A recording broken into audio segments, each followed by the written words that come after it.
We want to create an object-oriented programming system in Scheme. To do this, we need to keep in mind three different views of an OO system.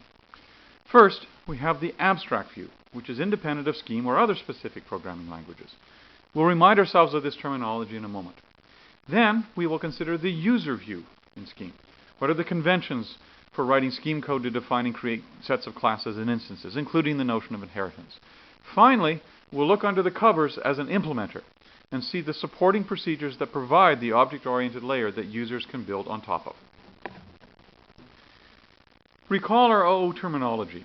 A class defines what is common to all instances of some type, including local state variables and methods which implement desired behaviors. An important capability is inheritance, which enables inclusion of other classes in a new class. We can define subclasses, which specialize a superclass by extending the state and behavior of the superclass. Thus, classes have an ISA relationship with other classes, thereby establishing a type hierarchy. Instances are objects that are created according to the template or plan defined by a class definition. Each instance has its own identity and its own local state. Thus, each instance can perform differently based on that state. The instances also have a type. Their type is that given by the class definition. Class instant diagrams are a useful way of drawing or picturing the abstract view of any OO system we might want to design. The classes are shown in rectangular blocks with the class name, private variables, and the methods or messages that the class supports. Instances are shown as a blob indicating their class and their specific local state. With a dashed line, we have shown the instance of relationship back to the defining class. Since we usually show the type of the instance inside the instance, this instance of relationship is often omitted from the diagram. The class instance diagram also allows us to show the inheritance relationships between classes. For example, a book is a subclass of named object. Thus, named object is a superclass of book. We see that book extends named object by adding a copyright variable, as well as a year method. In this case, the book instance pointed to by Z is not only a type of book, but also a type of named object. When we implement our OO system in Scheme, we will need a way to manage this type hierarchy as well. We can also have multiple inheritance, as shown here. In this case, Class C inherits from both Class A and Class B. Thus, Class C inherits the state variables and methods from both A and B, so that Class C has methods ACK, bar, and COF. When we implement our OO system in Scheme, we will need a way to manage both single and multiple inheritance type hierarchies. Now the big step. How would a Scheme user view our system? By user, we mean a Scheme OO programmer who wants to write programs using an object-oriented style. Next, we'll look at how such a user can define classes and then create and use instances. First, what will classes look like? In Scheme, a class will be defined by a make-type procedure. These will be a little more constrained than what we saw in our Space War simulation world. Here, the make-type procedure must follow particular conventions. That is to say, have a particular organization or structure in order to work in our system. We'll see how to provide local variables, provide a message handler to implement methods, and how to specify what superclasses and methods are inherited. In our OO system, there will also be a predefined class called root object. All user-defined classes must inherit either from the root object class or from some other user-defined superclass. In addition, we have a requirement that every user-defined class must implement a type method in a specific way in order to make clear the subclass-superclass relationships in the system. Instances, on the other hand, will conventionally be created by invoking a create-type procedure. Each instance has its own identity in the sense of the Scheme EQ procedure. Once an instance is created, we can invoke methods on the instance in a standard way. Specifically, we ask the instance to use some method, indicated by the specific message, on some number of arguments. To provide type information, one can ask all instances for their type, and a list of the types with the most specific type shown first will be returned. One can also ask an instance if it is a specific type. So the picture a user has of the OO system in Scheme is shown here. The named object class inherits from our root class and thus gains the type and ISA methods. Note also that there is a type method inside the named object class. This emphasizes the requirement in our system that all classes must specialize the type method in order to make explicit what type the class is defining and what classes it inherits from. In addition, because all classes in our system must inherit from root, either directly or indirectly through other subclasses, all of our instances will also have a self variable. Our OO system will arrange to have the self variable in each instance point back to the instance itself. We'll see why this is important later. So here's a quick example of the user view, now in scheme code at the bottom, used to create and manipulate an instance. We define a scheme variable x to point to a new named object instance with the name variable SICP. From outside the instance, we cannot access this variable directly. Our only access is through the methods provided for that instance. Thus, we can ask x for its name using the name method. We can change the state of the instance using the change name method. And we have our type queries using the type and isa methods. Back in our abstract view, recall that we also extended the system to have a book class. Here's how that would be reflected in the scheme users view. Now we create a new book instance and bind that to Z. We can use not only the book method here, but also using the inherited method name. Here, the Z instance is a book and also is a named object. So far, we've seen some examples of the user view in Scheme to create and manipulate instances. But how do we specify classes? First, let's consider an intermediate step and just consider message handlers. These are very similar to the message handlers we saw in our Space Wars example. Some maker creates a procedure that takes a message. By convention, however, we now demand that the response to every message must be a procedure. That is, we must always have a lambda expression for each message that can be handled. We refer to the procedure returned for each message as the method, so that a method is the procedure that we can then actually use to do the work. Thus, the message handler simply takes in a message, or symbol, and returns a method, a procedure. A quick side point is that we will do this message lookup so often that we will use a more convenient way of writing this in Scheme. Scheme has a case expression with the structure shown here. For a given message symbol, we simply have a sequence of clauses that are considered one after another. The first clause that matches the message will cause the corresponding expression, our method, to be returned. So instead of a long cond expression where we specifically call EQ to test the message, we can rewrite our message handling structure as shown here. It's really the same thing, but just quicker to read and to write. So message handlers are an intermediate step on the road towards full classes in our system. Now the big step. Here's how a user, a programmer, will define a new class. He or she will write a make type procedure that must follow the template or structure shown below. There are a lot of pieces in this, and we'll cover these in some examples. But briefly, the make type procedure must take as first argument the variable self, and then may take additional arguments defining some local variables or local state. Second, there will usually be an internal let statement that creates some parts of our object out of the inherited superclasses, and which may contain some additional local state. Then we have the message handler with the particular messages and methods that the class supports. Note that every user-defined class must have a type method as shown here to indicate what the type is and what it inherits from. Finally, the last clause in the message handler must be a get method as shown here. This is what enables the superclass to inherit or find the methods in the superclasses of the new class. So here's an example with these various parts labeled. We are defining the book class, which will have local state including a name and a copyright. This inherits from the named object superclass, so has a named object part, which is the message handler for named objects. Thus, in some sense, any book object will have inside itself not only the message handler for books, but also the message handler for named objects. Looking inside the book message handler, we see the type method, which does a type extend to specify that book is a subclass of named object. We also see the local method corresponding to the year message. Finally, we see the get method clause that tells us that the book class will use inherited methods from the named object. We've already seen examples of instance creation, but let's be clear on what is required of the programmer to make this happen. The user must provide a create type procedure for each class, in addition to the make type procedure. The create type procedure will have the form shown here. It will make use of the provided create instance higher order procedure by passing it the message handler make procedure and specifying the specific arguments needed for that class type. Note that self is not one of the arguments to create type or create instance. Instead, the create instance procedure will take care of the magic needed to deal with the self variable. Once the user has defined the create type procedure for his or her new class, then we're off and running. We can create multiple instances of the type with the user-defined creation procedure. So, back in our book class definition example, we have added the create book procedure at the top, according to the conventions we've just discussed. Note that this is also a good place to document what the type signature is for instant creation.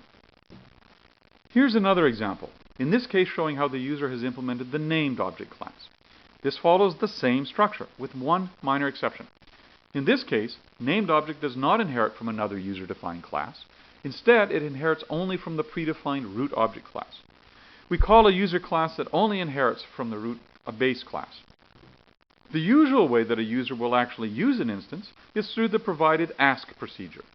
Really, this is doing two things, and users can do these parts separately if desired, although rarely is this needed. But conceptually, to use an instance, we must first get the method from the instance corresponding to some message, and second, then apply that method to the method arguments. Essentially, the ask procedure just does these two steps for us. Finally, here is our user view in the case of multiple inheritance.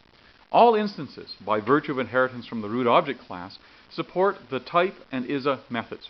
So in our case, where C is a subclass of both class A and B, these methods work as illustrated here. An instance of class A has the type given by the list A and root. An instance of class C, on the other hand, has a more complicated type, which includes, first, its own most specific type, C, but also the type symbols for the various inherited types. Note that you should not depend on the order of the rest of these types. They do not indicate any further ordering on types. If we ask instances of A and C about whether each is a specific type, we get the Boolean results as indicated. Now that we've seen how the user will view our scheme object-oriented system, we want to look under the covers with an implementer's eye. How is it that we can create the generic object-oriented system on top of scheme that the programmer can then use as described above? What we want to do is use environments, frames, and procedures in scheme to imprint our picture of a class instance diagram onto scheme.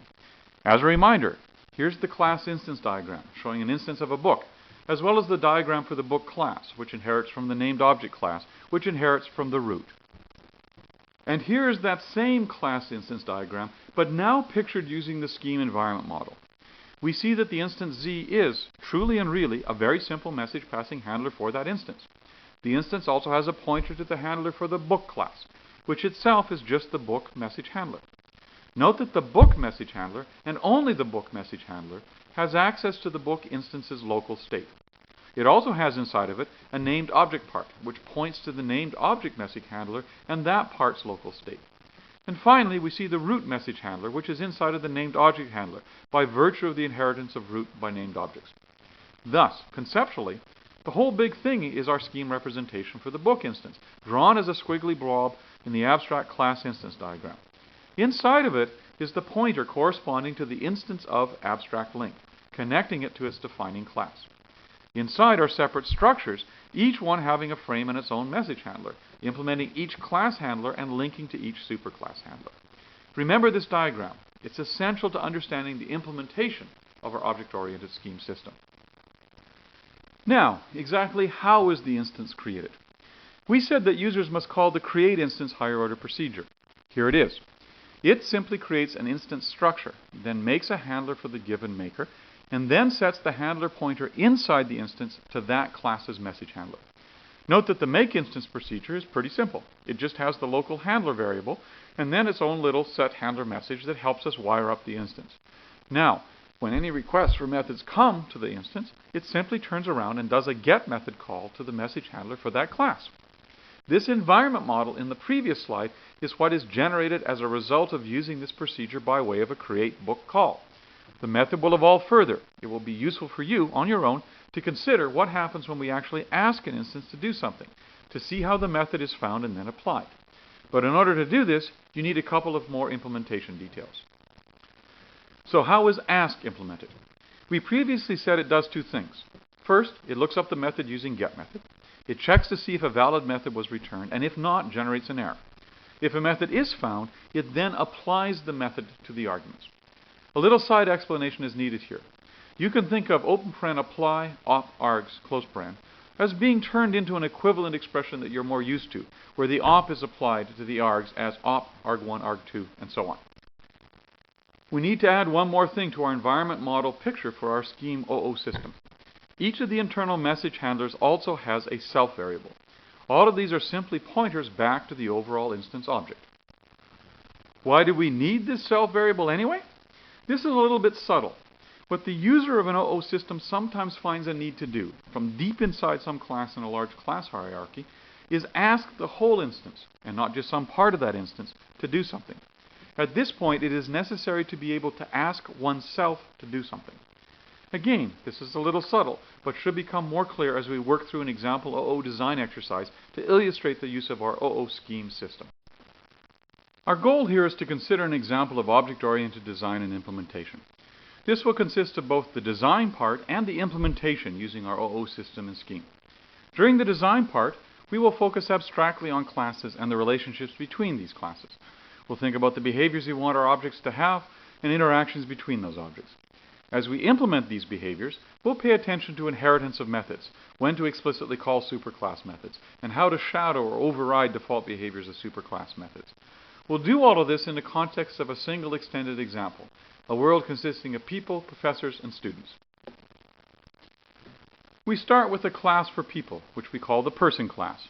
Each instance of a person has one class variable holding the person's name. Each instance also has three methods.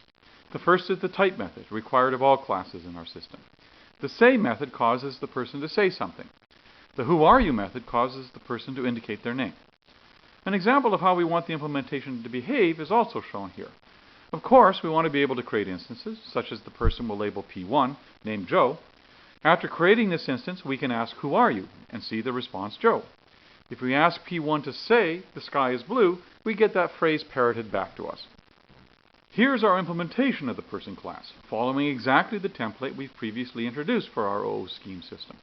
Note that person inherits only from the root object, from which we get the is a method as well as the self variable.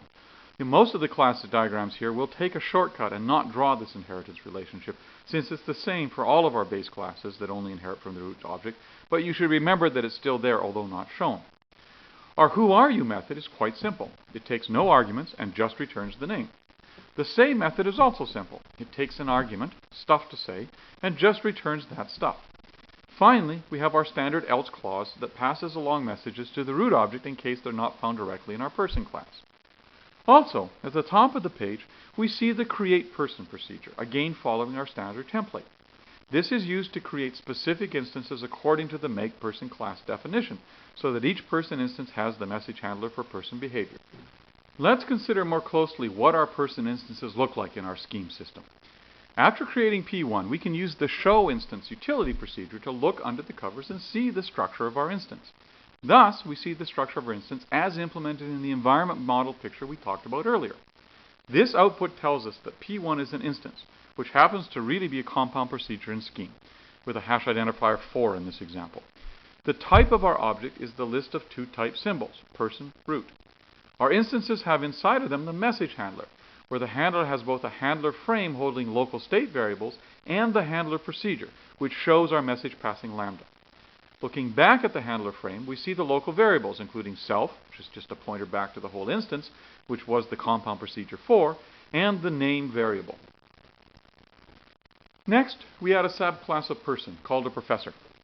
Note that this class does not have any specific internal class variables. However, because it is a subclass of a person, it should inherit the class variables of its superclass. In other words, professors also have a name because their person superclass instance has such a variable. And professors have the ability to say things by virtue of being a subclass of person. We also see some example code illustrating the behavior we want. After creating a professor named Fred, which we'll refer to by using the variable Prof1, we can ask the professor to say something. Because of this hierarchy of classes, Prof1 will use its inherited method from the person class to do this. In our little world, professors have no class variables of their own. Ah, the irony. But they do have two methods we would like to add, a who are you method and a lecture method. Here we want a professor to have its own who are you method, distinct from the identically named method in person. If we ask a professor who are you, it will run its own method to answer the question with a different behavior. Specifically, we want the professor to add his or her title prof to his or her name. When a subclass has a method of the same name as a superclass, the subclass method is set to shadow the inherited method in the superclass instance. Now, in the world we're creating, it is traditional that when a professor lectures, he or she starts every sentence with therefore. An interesting question to consider when actually implementing the professor class is whether this lecture method is a distinct method or whether it shares structure from the underlying say method of the inherited person class. Let's look at our implementation of the professor class. Here we see the inheritance from the person class. Note that we have both a person part and we type extend from person part. In the case of the lecture method, we see that conceptually, lecturing is just a little more than saying. We simply add the word therefore and then say the remaining text. This is an example where we explicitly use a method from one of our contained superclasses to implement new behavior. This is sometimes called delegation in object-oriented systems. In the case of who are you, we are specializing the default method from the person class. That is to say, we have a mechanism by which subclasses can specialize or use methods found in superclasses. This has an important consequence. If we design our object system correctly, we will have a clean modularity of code so that there is only one place to implement saying something, and thus only one place to worry about if we decide to change the manner in which this method executes. Now, let's add another new class as a subclass of professor. This one is called an arrogant prof. An arrogant prof is distinguished by the fact that he ends everything he says with obvious. And here's our implementation. How do we implement the desired say behavior? The obvious way to do this is to have an arrogant prof's method of saying simply be a delegation of saying to its superclass or professor, with obviously tacked on to the end. Note that we can only delegate to or ask for help from superclasses one step up in the superclass chain. That is the only way arrogant prof can eventually get to the person and its methods. The arrogant prof has a pointer to its immediate superclass handler, but not to superclasses higher in the chain. By asking one step up in the chain, the ordinary inheritance mechanism will take over when the system determines that the professor doesn't have a say method of its own. Now, an interesting issue arises if we ask an arrogant prof to lecture. What should he say? One view is that, because arrogant prof has no lecture method, lecturing will be handled by the method in the professor class, which in turn will delegate to person after tacking on a therefore. The result will be as shown. But another view says that arrogant prof inherits the lecture method from professor. So conceptually, the lecture method is sitting there in the arrogant prof class. As a result, the lecture method should give arrogant prof a chance to see whether it knows how to say something, rather than instantly delegating to a say method found up the superclass chain. And of course, arrogant prof does know how to say something. It has a say method, one that should shadow the say method of a person. As a result, asking an arrogant prof to lecture under this view should result in the arrogant prof both lecturing, with therefore at the front, and showing his arrogance, with obviously at the end. Here's a change in our implementation to achieve this behavior.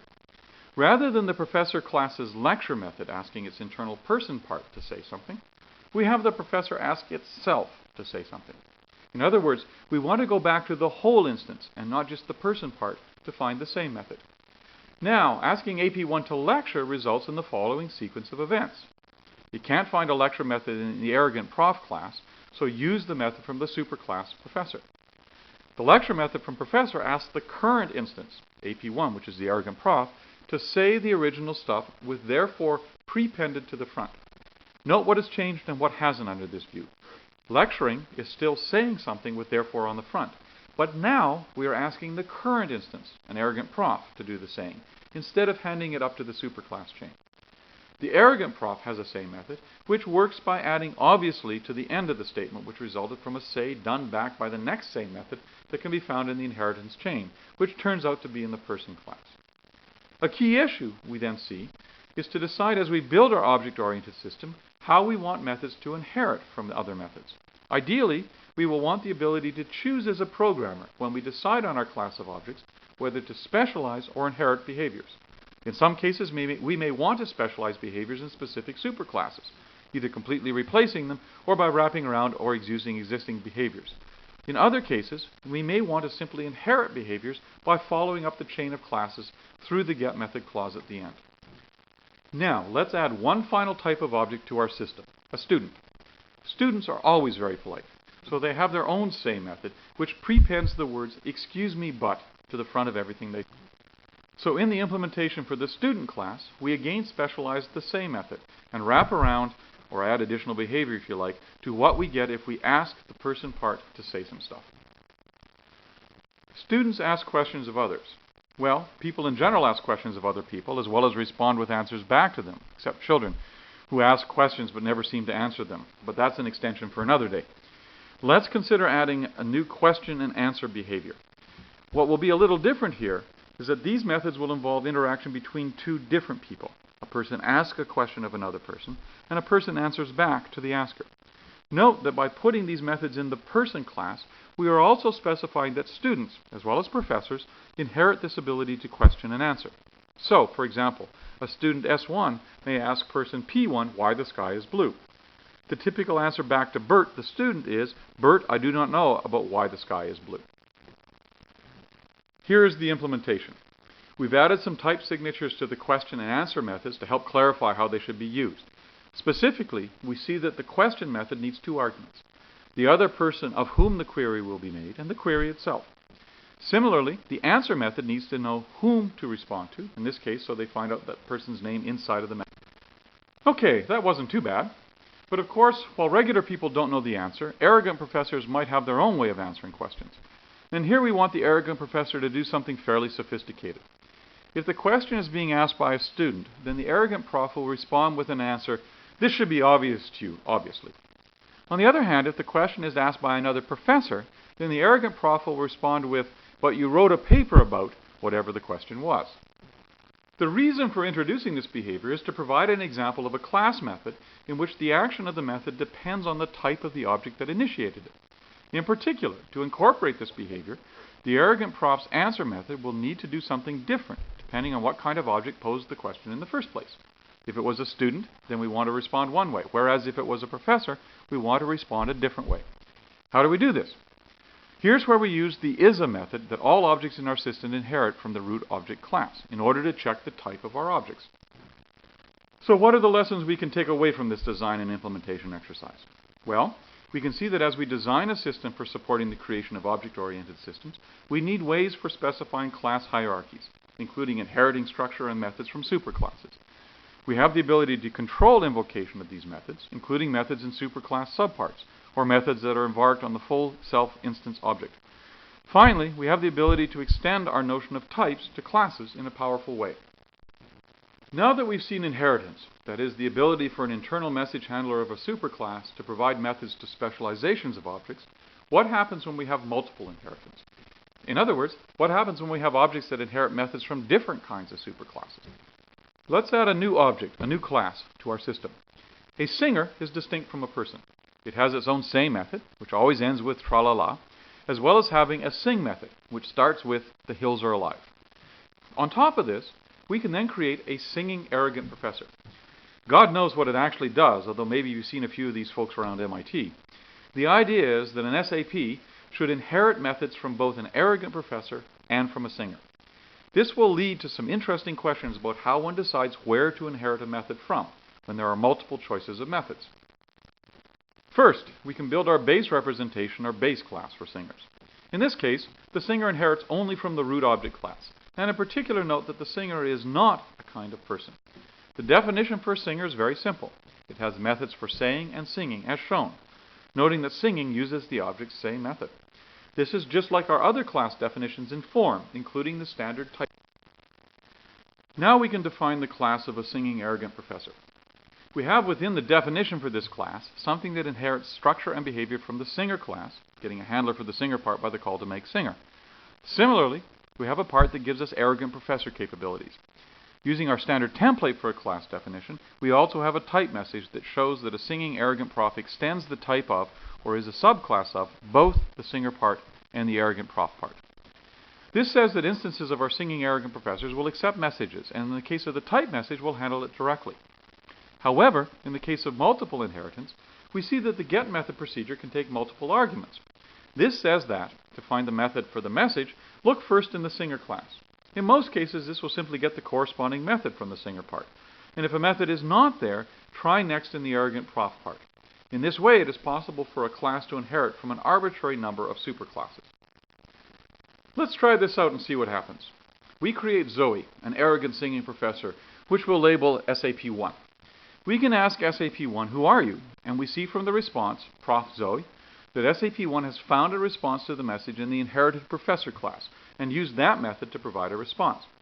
Note that Zoe inherited this capability indirectly by virtue of the arrogant professor class itself inheriting from the professor class. In the next lines, we ask SAP1 to sing and then to say something. And sure enough, we get the expected behavior of a singer based on the inherited singer methods. Finally, we ask SAP1 to lecture. If you need to, look back at the class definitions we previously discussed for professors and arrogant professors to figure out what happens here. The lecture method is found in the lecture class, which appends, therefore, to the result of asking SAP1 to say the sky is blue. But remember what happened when we asked SAP to say this before. It responded with the singer's say method. So even though we have a say method in the arrogant professor class, that method is never used. This is because in our singing arrogant professor class, our singer superclass has precedence over the arrogant prof superclass. Now, if this is not the behavior actually desired, for example, perhaps we wanted singing arrogant professors to have professor behaviors dominate singing behaviors, then we could change our implementation to achieve this. And if we wanted even finer control over how the same method is handled, for example, to obtain some mix of both the singing and arrogant prof methods, then we could implement the same method in singing arrogant professor to choreograph this. Previously, we had thought of get method just looking in a single object type for the method corresponding to some message. In the singing arrogant professor class definition, we introduced a generalized get method procedure that could take any number of superclasses. Here's how this is implemented, where we see that get method simply looks in order through the argument. So what we've shown you is how to build an object-oriented system, especially considering the kinds of behaviors we can get. We saw the role of classes, instances, and hierarchies of classes that capture common behavior. In the case of multiple inheritance, we also refined our rule, implemented in get method, for finding a method in the various superclasses. We have thus introduced you to many of the key ideas in object-oriented programming systems. We've discussed class and instance diagrams, which provide an abstract and indeed language-independent view of a system. Finally, we've also shown how an object-oriented system can be implemented in Scheme and what the resulting interface looks like to enable users to define classes, create instances, and manipulate those instances. The OOPS we've created is surprisingly powerful. Indeed, some object-oriented languages like Java avoid the complexity and power, and some would say confusion, of multiple inheritance. When used well, object-oriented programming provides a potent way to structure and implement large systems.